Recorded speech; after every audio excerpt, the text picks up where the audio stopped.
sa Nunungan, ano yung parang pangunahin na livelihood, kabuhayan ng ating mga kababayan diyan pala, Mayor?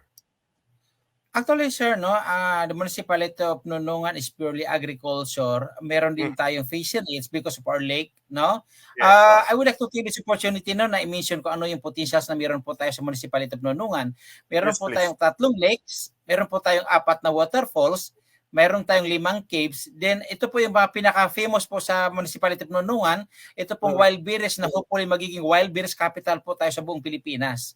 Then mm, recently po, na-declare po ang Mount Inayawan Range Natural Park as one of the 10 ASEAN Park no sa buong mhm. Asia. So Wow, yun po, na napakalaking karangalan po na naging kasapi po tayo sa 10 Asian countries po. Sa 'to, ngayon po, in-establish po natin, nagkaroon po tayo ng strawberry farm, magkakaroon din po tayo ng grapes at saka marami pa po na mga malalaking gulayan or mga hmm, yung yes kahit anong products po na kasi ang Nunungan kasi knowing na fertile po yung soil natin, so napaka-deserving po, no? hmm, Strategic po. So lahat sa mga location sa Nunungan, pwede po natin pagtaniman. So yun nga po, kasi Nunungan kasi, yun possesses the largest land area sa buong province ng Lanao del Norte. Kaya nga, from time to time po, dinidevelop po natin yung mga potential na meron po tayo sa Nunungan, no? Yung lakes.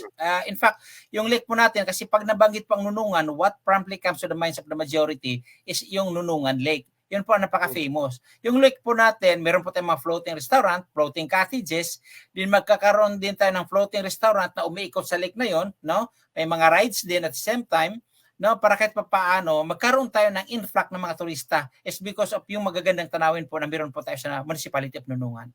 hmm. In fact, yun, I would like to take this opportunity no, na pasalamatan ang Department of Tourism kasi magbibigay po sila ng floating dock yung kagaya po sa Boracay po. So Hmm. tatanggalin na po yung mga bamboo kasi sa amin, ginamit po namin ng initially yung bamboo knowing the fact na Nunungan kasi napaka-abundant po ng bamboo sa town po natin.